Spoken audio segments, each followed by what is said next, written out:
Compañeras y compañeros diputados y diputadas, yo creo que el proyecto de Incofer que ingresó a la corriente legislativa, que conocimos en la Comisión de Ambiente y que fraccionamos después en 2 proyectos, avanza en la Asamblea Legislativa. Ese es un proyecto que no tiene prácticamente normas de financiamiento claras, porque en el proyecto del tren eléctrico metropolitano se ha planteado, o venía planteado en el proyecto original, que pudiésemos gravar el marchamo, que pudiésemos gravar los peajes, que pudiésemos establecer un contrato de préstamo con el Banco Centroamericano por $400 millones, y ese proyecto, esa parte que correspondía al financiamiento del tren eléctrico, en una negociación del gobierno de la República con los diputados de esta Asamblea Legislativa, se quitó.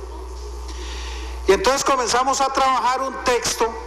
que es un texto que le da la posibilidad al Incofer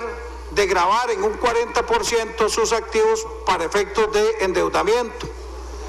en donde se establecieron mecanismos que autorizan al Incofer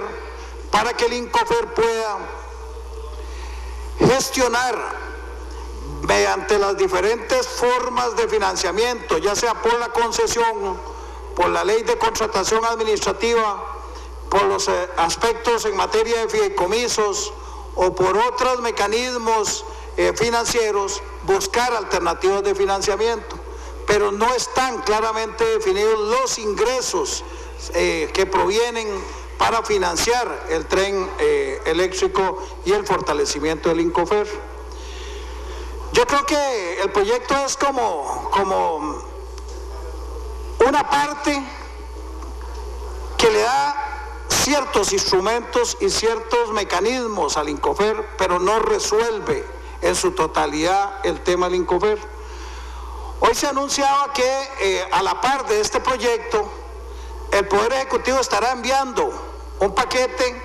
que tiene mecanismos de financiamiento y que se agregarían después, y que están pidiendo a ver si la Comisión de Ambiente puede rápidamente conocer un nuevo texto que agregaría el contenido financiero suficiente para que el Incofer pueda operar. Las razones de sacarlo en un determinado momento, de dividir el proyecto en 2, tuvieron muchas presiones de compañeros y compañeras diputados y diputadas. Algunos porque consideran que gravar el marchamo es excesivamente importante, porque gravar el marchamo para que lo paguen todos los costarricenses que transitan en todas las provincias de este país era un defecto que tenía este proyecto. Porque un ciudadano que vive en Buenos Aires de Punta Arenas, o en Guásimo de Limón, o en Andayure de Guanacaste, o en Nosara de Nicoya, tiene que pagar en el marchamo por el tren eléctrico metropolitano? ¿Por qué un ciudadano de zona rural tiene que estar pagando todos los diciembres, hasta sumar, junto con los peajes, un total de 24.000 millones para financiar el tren eléctrico metropolitano? Deberían de pagar los que transitan en el área metropolitana. Lo que pasa es que eso no es fácil de medir y de determinar a la hora de establecer ese nuevo impuesto o ese nuevo tributo que se establecería en una segunda etapa del proyecto del tren eléctrico metropolitano. Por otro lado, el tema de los peajes, de por qué tenemos que pagar los que transitamos en las rutas 27, por ejemplo, los que van a Cartago, a lo mejor para financiar con el peaje de los vehículos también el tren eléctrico metropolitano. Don Luis Vázquez decía que no es fácil que el Estado costarricense pueda sostener operando un sistema de trenes si no lo subsidia.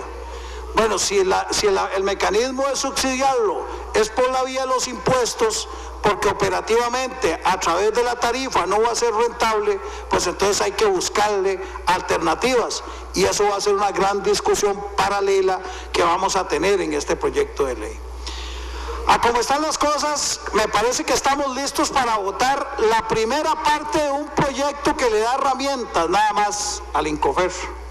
herramientas para gestionar algunas alternativas de financiamiento que no van a resolver el problema del tren eléctrico metropolitano, que no van a resolver el problema del fortalecimiento del INCOFER como tal. Pero bueno, son las alternativas que están planteadas y son las alternativas que finalmente pasaron los filtros en esta Asamblea Legislativa. ¿Cuál es el llamado entonces? Preparémonos para una segunda etapa del tren eléctrico.